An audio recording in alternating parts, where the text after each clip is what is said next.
The agency's military predecessors created codes and decoded enemy ciphers during World War II. Artifacts from that era are housed inside the hidden recesses of the NSA's Cryptologic Museum. Patrick Weadon is the museum's curator. We're going to take a look at something that has never been seen on TV before and probably hasn't been seen by most of the employees of the National Security Agency.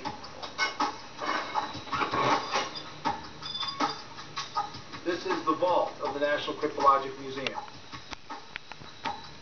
This is only part of our collection, but what we have in this room is pretty significant in terms of tracing the history of cryptology.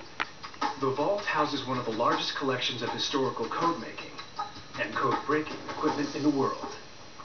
We have items that date back to World War II, and we have items that really are part of the present day. This is a Stu-3 phone that is typical of the device that was used by former President George Bush on the morning of 9/11 when he was at the elementary school and was informed of the fact that our country had been attacked.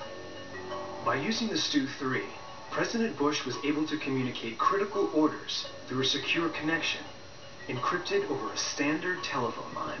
Encrypted voice communication is something the NSA and its predecessors have been working on for decades. The best way to move classified information is simply via the human voice.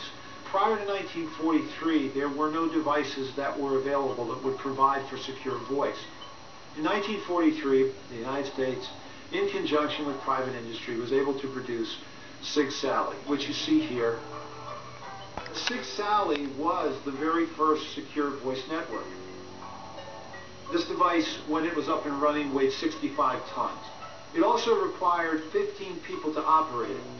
For the very first time, General Marshall in Washington could contact General MacArthur in the Far East, and they could have a conversation on a phone and know that it was going to be secure.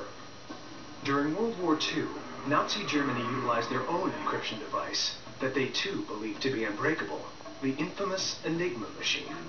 This is an authentic German Enigma device. It was invented in the 1920s, and during World War II, it was the communications workhorse of the German military. It could produce permutations of 3 × 10 to the 114th power, and in the minds of the German leadership, this was a perfect encryption device. The Enigma was able to produce more possible letter combinations than the number of atoms in the observable universe. Something the device achieved by using a system of rotors which substituted letters according to a preset schedule. The Allies used an electromechanical device called the bomb, which simulated the Enigma rotors, using electric currents, allowing Allied cryptologists to precisely calculate all possible Enigma combinations. When the Allies broke Enigma, the war in the Atlantic changed in our favor. Some of the things that the National Security Agency does to protect our nation are on that level. We can't afford to be wrong, because at times, the lives of Americans are on the line.